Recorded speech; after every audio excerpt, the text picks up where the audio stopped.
चलिए हम समझेंगे कि जो हमारी एनईपी 2020 है वो आखिरकार है क्या, और आप जो बीकॉम कर रहे हैं तो कहाँ से शुरू हुआ और कहाँ पे खत्म हुआ।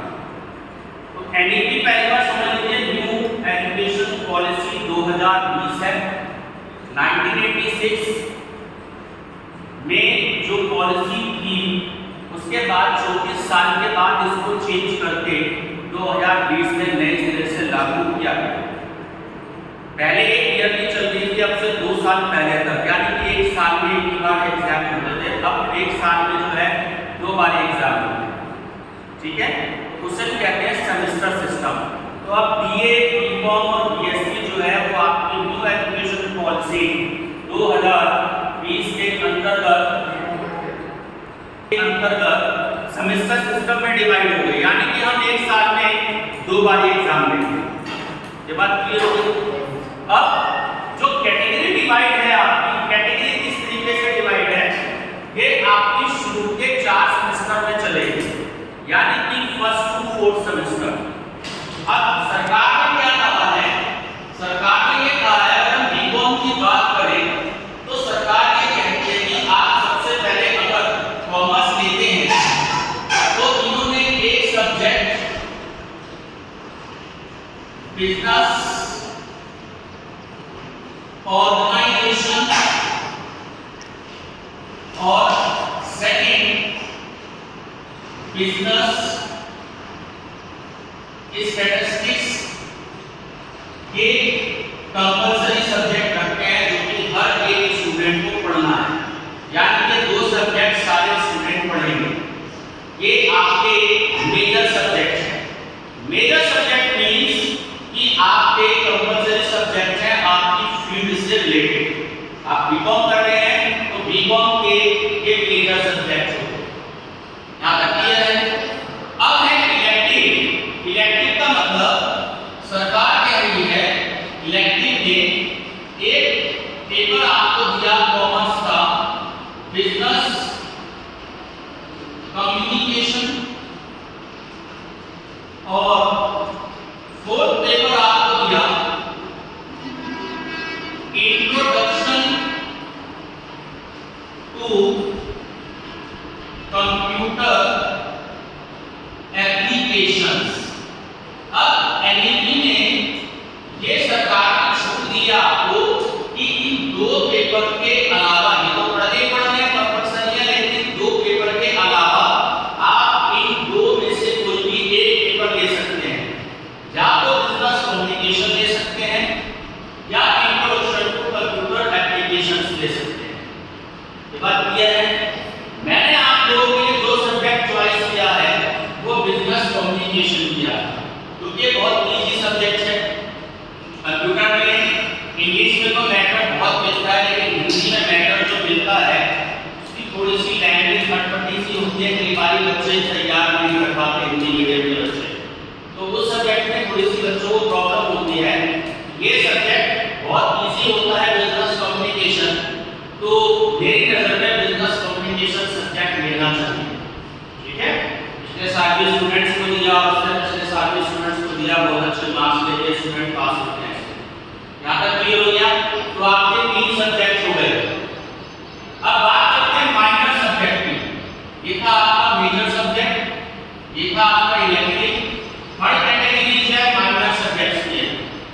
माइनर सब्जेक्ट में गवर्नमेंट ने कहती है न्यू एजुकेशन पॉलिसी 2020 में कि अगर आप कॉमर्स के स्टूडेंट हैं तो आप बीए का कोई सब्जेक्ट या बीएससी का कोई सब्जेक्ट ले सकते हैं। अगर आप बीएससी कर रहे हैं तो माइनर में आप या तो बीए का सब्जेक्ट ले सकते हैं या बीकॉम का सब्जेक्ट ले सकते हैं। क्लियर है। और अगर आप बीए कर रहे हैं तो आप या तो बीकॉम का सब्जेक्ट ले सकते हैं या बीएससी का सब्जेक्ट ले सकते हैं, यानी कि अपनी स्ट्रीम का सब्जेक्ट आपको नहीं लेना, किसी दूसरी स्ट्रीम का आपको सब्जेक्ट लेना। ये भी क्लियर है। इसमें एक सब्जेक्ट बहुत इजी है जो पूरी यूनिवर्सिटी में सबसे ज्यादा बच्चे पसंद करते हैं, हेल्थ पर्सनल एंड एनवायरमेंटल।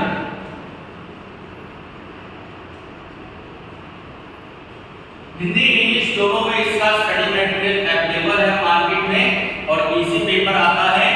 तो बच्चे सबसे ज्यादा या तो इसको पसंद करते हैं, क्या एक सब्जेक्ट एजुकेशन का है क्योंकि ये फिजिकल एजुकेशन जो बीए में बच्चे लेते हैं ना, ये उसका पेपर है, और एक सब्जेक्ट बीए का चलता है वो दूसरा पेपर है, उसका डिस्कस नहीं करेंगे तो आप कंफ्यूज हो जाएंगे।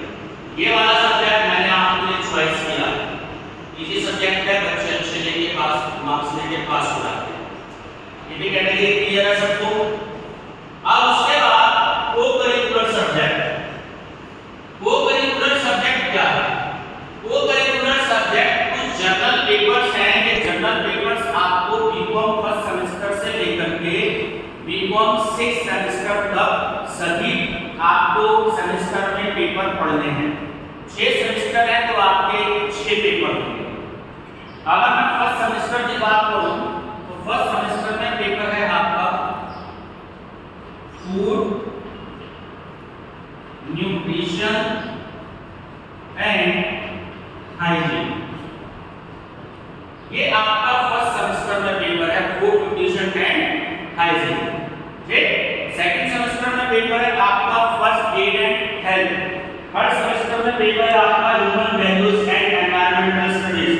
फोर्थ सेमेस्टर में है फिजिकल एजुकेशन एंड योगा। तो इस तरीके से आपके 6 सेमेस्टर में अलग-अलग पेपर हैं।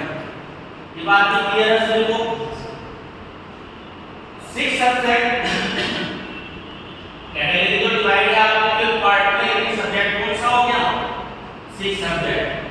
अब सरकार कहती है एनईपी में कि बच्चे को, स्टूडेंट्स को कुछ स्किल के लिए भी ऐसे सब्जेक्ट दिए जाने चाहिए जिससे स्टूडेंट जो है कुछ सीख सके।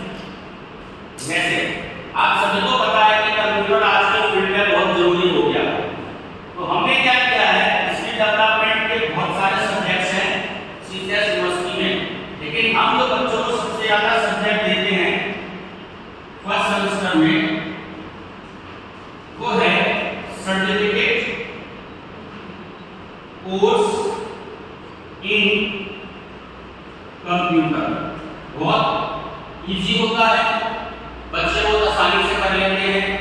जो बेसिक फंडामेंटल्स हैं कंप्यूटर्स के, input device, output device, computer की जनरेशन, बच्चे 7th 8th की क्लास से पढ़ते हुए आ रहे हैं, तो वही इसमें बातें हैं। और आपका ये 6-7 यूनिट में जो है सिलेबस डिवाइड है, तो सबसे ज्यादा आपका यही सिलेबस, यही सब्जेक्ट बच्चे ज्यादा प्रेफर करते हैं स्किल डेवलपमेंट। ये बात क्लियर होगी। सेकंड में हम इसी का आगे का पार्ट दे देते हैं बीकॉम सेकंड सेमेस्टर में कि fundamentals of computers and IT. Clear होगी बात? अब ये आपके 6 सब्जेक्ट हो गए। यहां तक सबको क्लियर है? तो डाउट नहीं है किसी को? ये जो 6 सब्जेक्ट्स हैं, मैं सबसे पहले जो इंपॉर्टेंट बात आपको बता दूं,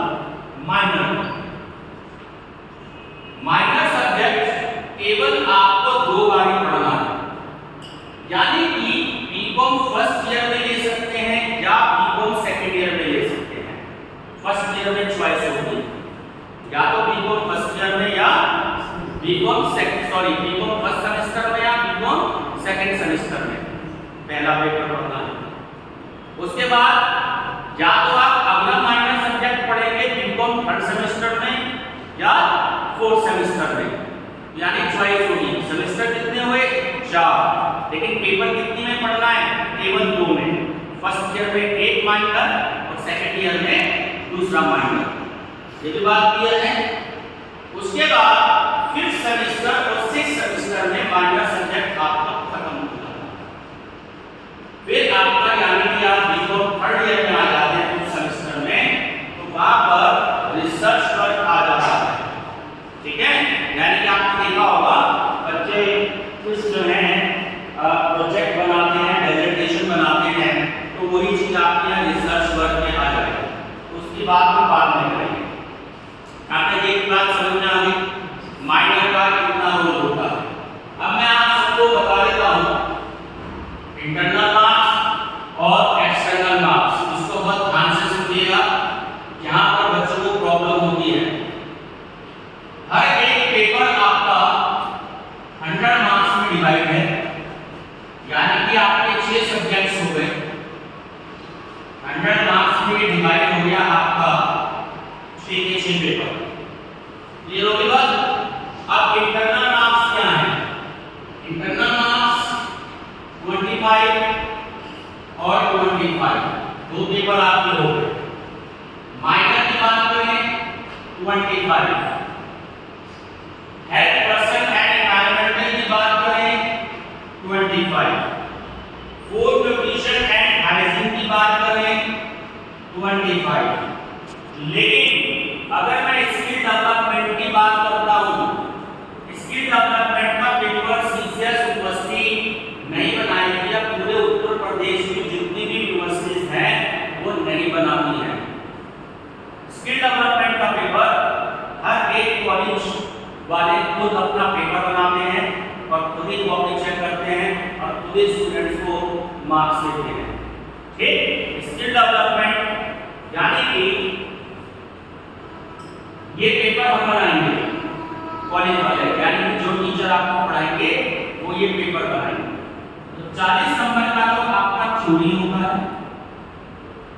60 नंबर का आपका प्रैक्टिकल होगा, प्रैक्टिकल और viva words, VIVAVOCE viva words. तो टोटल जो है ये आपका पेपर 100 मार्क्स का होगा। यहां तक तो क्लियर है? ये पेपर कौन बनाएंगे? कॉलेज के टीचर्स, ठीक है, चाहे मैं बनाऊं या कोई और टीचर पढ़ाए तो वो बनाएंगे।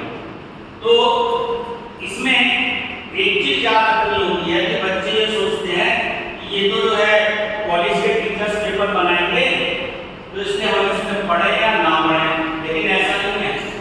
अगर इसमें फेल तो सब में फेल।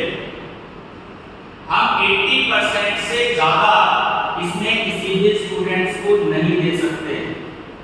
अगर 80% से ज्यादा हम किसी भी स्टूडेंट्स को देते हैं तो आपकी जो कॉपी होती है आंसर शीट वो यूनिवर्सिटी को भेजनी होती है। तो अगर बच्चा कॉन्फिडेंट है, बहुत अच्छे तरीके से उसने पेपर किया है तो हम 80 या 90% भी देते हैं, लेकिन बहुत कम बच्चे ऐसे होते हैं जो इतनी अच्छी परफॉर्मेंस करें। इसलिए मैक्सिमम बच्चों की 80% से कम ही इसमें रहती है। यदि बात क्लियर हो गई, तो अगर आपको इसमें ज्यादा अच्छे मार्क्स लेने हैं तो पढ़ना पड़ेगा ढंग से और मार्क्स अच्छे लेने पड़ेंगे। यहाँ तक भी क्लियर हो गया? चलिए अब हम बात करते हैं यहाँ पर जो कि आपके इंपॉर्टेंट सब्जेक्ट्स आ गए। जो 100 मार्क्स का आपका पेपर होगा, 25 मार्क्स के इंटरनल एग्जाम होते हैं। एक क्वेश्चन पेपर कॉलेज वाले खुद बनाते हैं, कॉलेज के टीचर्स खुद बनाते हैं, खुद ही वैल्यूएट करेंगे और खुद ही आपको मार्क्स देंगे। यहाँ तक क्लियर होगी बात? लेकिन ये जो 75 मार्क्स के जो बाकी आपके एग्जाम्स होंगे, ये यूनिवर्सिटी जो है खुद से पेपर बनाती है। एक यूनिवर्सिटी खुद से पेपर बनाएगी जिसे हम बार-बार नाम देंगे एक्सटर्नल। क्या देंगे? एक्सटर्नल। एक्सटर्नल एग्जाम आपके नई यूनिवर्सिटी लेगी। यहाँ पे सीसीएस यूनिवर्सिटी है और अदर यूनिवर्सिटीज हैं तो वो बनाएंगी, जैसे कानपुर यूनिवर्सिटी है, बेंगलोर यूनिवर्सिटी है, एचएलई जो बरेली की यूनिवर्सिटी है। सारी यूनिवर्सिटी जो पेपर बनाती है वो खुद बनाती है। तो इस तरीके से आपका जो पेपर हो गया वो कितने का हो गया? टोटल 100 मार्क्स का हो गया। यहाँ तक क्लियर है? दूसरी बात अब है इंपॉर्टेंट बात, समझ लीजिए पासिंग क्राइटेरिया, जो बड़ा ही इंपॉर्टेंट है। जो बात आप यहाँ पर ध्यान से सुन लीजिएगा, पासिंग क्राइटेरिया क्या है? क्योंकि जब आपका रिजल्ट आएगा पेपर होगा उसके बाद आधे से ज्यादा बच्चों के जो चेहरे होते हैं वो मुरझाए हुए होते हैं कि फेल हो गए, और फिर अपने टीचर से जुगाड़ू टेक्निक पूछते हैं कि बताइए कि क्या हम पास हो रहे हैं या हम अगले सेमेस्टर में बैठ सकते हैं या अगले सेमेस्टर में नहीं बैठ सकते, या अब क्या होगा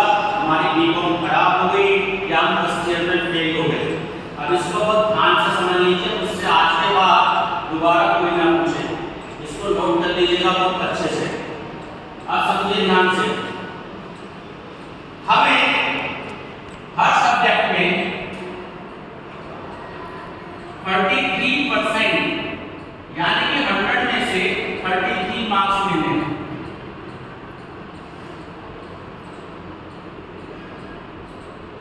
ठीक, हर एक में हमें कितने लेने हैं? 33 100 में से। अब यहाँ कैटेगरी डिवाइड है, बड़े ध्यान से समझ लीजिए, ध्यान से समझिएगा इसको। 33 मतलब ये जो 25 का जो इंटरवल है, इसका जो 33, इसका जो 33% बैठता है, कितना बैठता है? 25 का 33% कितना बैठेगा? 25 का 40% बैठता है 10। कितना बैठता है? यानी कि जो 33% बैठता है वो 8 नंबर बैठते हैं। कितने बैठते हैं? 8 नंबर आपको मिनिमम लेने 25 में से जरूरी है। और यहाँ पर 75 का 33 बैठता है, वो बैठता है 25। जो यूनिवर्सिटी पेपर कराएगी उसका 75 का 33% कितना बैठता है? 25। तो 25 और 8 मिलके कितने हो गए? 33%। ये बात क्लियर हो गई। तो सभी सब्जेक्ट्स में ये तो आपका पासिंग क्राइटेरिया हो गया कि 25 में से 8 तो आपको लेने ही हैं और इधर 75 में से आपको 25 लेने हैं। लेकिन केवल 4 सब्जेक्ट में ध्यान रखना, 1 2 3 4। अगर आप ये वाले जो सब्जेक्ट है सारे सेमेस्टर में को-करिकुलर सब्जेक्ट, तो को-करिकुलर सब्जेक्ट में आपको 40 नंबर लेने जरूरी है, यानी कि 100 में से 40% लेने आपको जरूरी है। ठीक, 100 में से 40%, यानी कि यहाँ पर आपको मिनिमम 25 में से लेते हैं 10 और इधर 75 में से लेते हैं आपको कितने? 30। तो इनका टोटल कितना बैठ गया? 10 और 30 कितना हो गया? 40। ये आपको 40% मार्क्स देने आपको जरूरी है हर सेमेस्टर में, केवल इसमें को-करिकुलर सब्जेक्ट में। अब ऐसा क्यों रखा गया है, इसको भी समझ लीजिए। जो ये वाला आपका को-करिकुलर का पेपर होगा, पेपर प्रैक्टिकल में बात